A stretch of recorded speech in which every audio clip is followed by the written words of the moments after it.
And welcome to the Health Central Park and Center for Rehab Visitor Education. We're going to have a short PowerPoint presentation followed by some videos that you'll need to watch that have been attached to this presentation, along with some other information that I'll include in just a little bit in order to have your training considered completed in order to visit your loved one. So let's get started. The plan for the training today is you're going to receive education on hand washing, putting on and taking off personal protective equipment, and what your expectations will be as a visitor. Once at the facility prior to your first visit, you'll do a return demonstration on hand washing and PPE. You'll need to sign an acknowledgement, and after you take this training, you'll be able to book your first appointment, and there'll be more information on that in your email. So a little bit about the background of the regulations that went into place to allow for restricted visitation. It did include provisions that both the facilities and the visitors are required to follow, and different types of visitors were established. Today's training will be focused for essential caregivers as well as general visitation. So what exactly is an essential caregiver? An essential caregiver will provide services and/or assistance with activities of daily living, which may include bathing, dressing, eating, and emotional support. We must be able to identify what those activities of daily living are that you'll be helping with in the plan of care, and care will take place in the room. The resident and/or their representative may designate up to 2 essential caregivers, but only one may have a visit at a time. So what are the duties of the essential caregivers? Well, 1, all essential caregivers will need to wear a surgical mask at all times when they're in the facility. They'll wear gloves and a gown while they're with their loved ones. But above all, the surgical mask, again, must remain on at all times. There are no exceptions to this rule. They must participate in a facility-provided infection prevention and control training, such as this, sign an acknowledgement of completion of the training, adhere to the facility's policies, comply with COVID-19 testing if offered. At this time, we are not going to be testing any of our visitors that come in. Services, again, are provided in the residence rooms or in facility designated areas. And one of the biggest rules is you must maintain social distance with staff and other residents and limit movement within the facility. Essential caregivers do not have to maintain social distance with their loved ones, but they must keep their PPE on, especially if they are not social distancing. When you are out and about in the facility, you must make sure that you maintain social distance with the staff and other residents, no exceptions. What is a general visitor?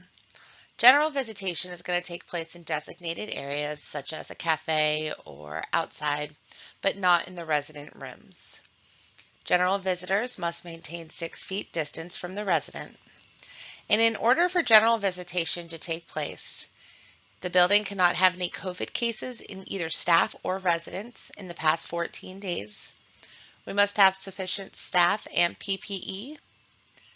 We must have appropriate cleaning and disinfecting supplies, adequate capacity at referral hospitals for the facility, and each resident or representative may designate up to 5 general visitors with no more than 2 general visitors at a time. At this time, Health Central Park and the Center for Rehab is concentrating on essential caregivers. This way, each one of our residents has the opportunity to have at least one person visit with them over the next couple of weeks, since it has been so long since everybody has seen each other.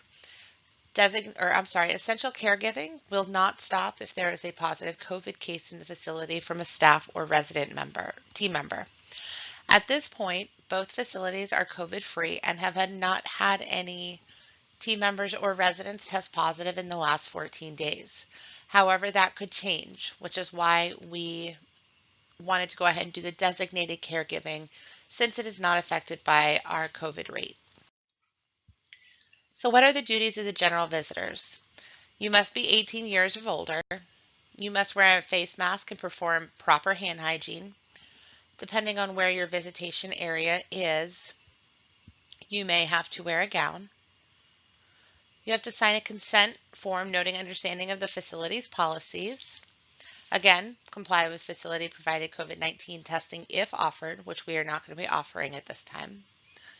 The visit can take place in a resident's room if the resident is bedbound, but most of our general visitors will take their visits in a facility designated area. Must maintain social distance with other staff and residents and limit movement in the facility. And this goes for both of our types of visitors. You must immediately inform the facility if you should develop COVID-19 symptoms or test positive for COVID-19.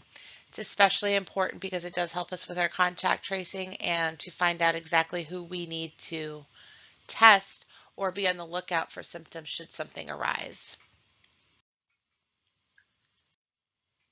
So our visitation procedure, and right now this is how our visitation procedure is going to be set up. That could change over the next week or two. We're not sure. This is kind of like our phase 1 rollout as we are trying to slowly and steadily introduce visitors back in. For the past 6 months, we have had very little cases of staff COVID, and we have had no true resident COVID cases. So we want to make sure that our residents are safe and that they have the ability to visit with their family members or their friends, but we want to make sure that it's done safely so that we can keep the virus out. So training, such as you're doing now, will be done prior to the first visit. If the visitor is unable to access their email or can't complete training prior to the first visit, we will do on-site education. So on the first day of the visit, you're going to arrive at the location at your specified time. You're going to put a surgical mask on and gown provided by the facility.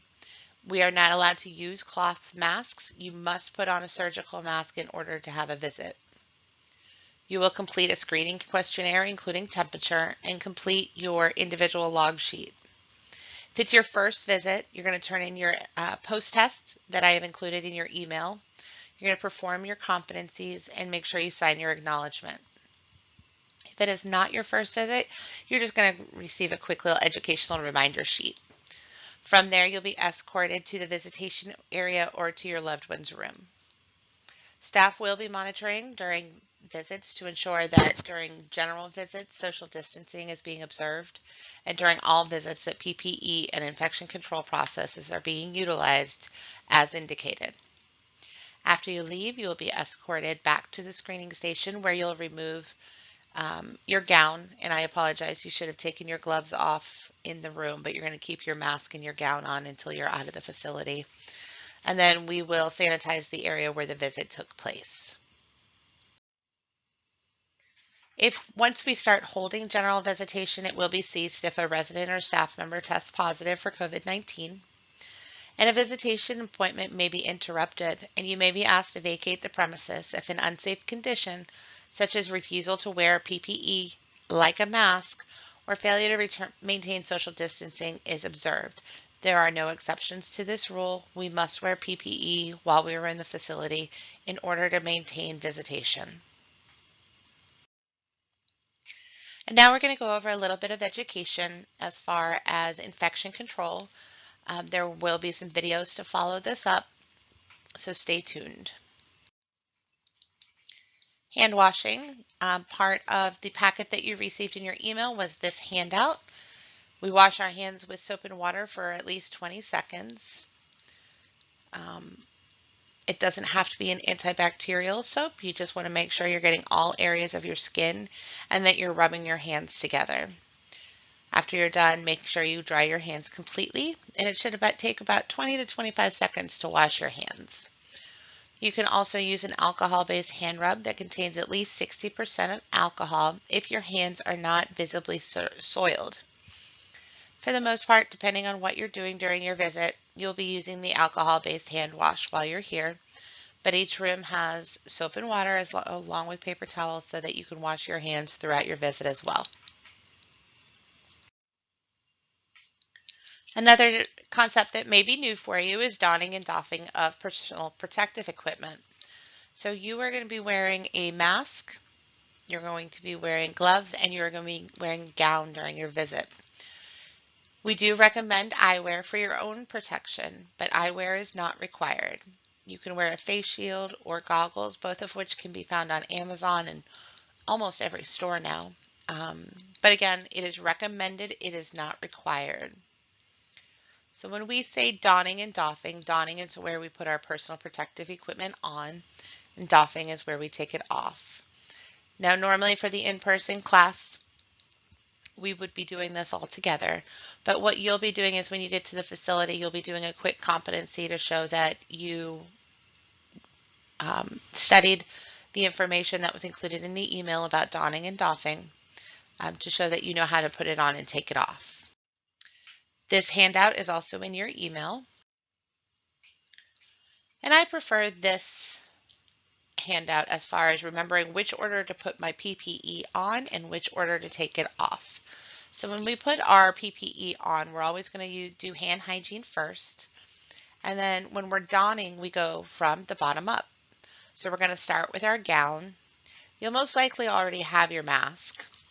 If you have eyewear, you're going to put that on next. And if your hands were above your head, your gloves would go on last. So you are going to put your gown and your mask, and if you have eyewear, you're going to put that all on at the screening station. You're not going to put your gloves on until you get to the room. When it's time for you to leave, you're going to take your gloves off and throw them out in the room, perform hand hygiene, and then you're going to come back to the screening station. At that time, you're going to take your gown off first, making sure that you grab from the inside first. Then you're going to take your eyewear off. And then if you'd like to leave your mask on until you leave the facility, you absolutely can. I know that's how I prefer to do it. I take mine off once I get to my car.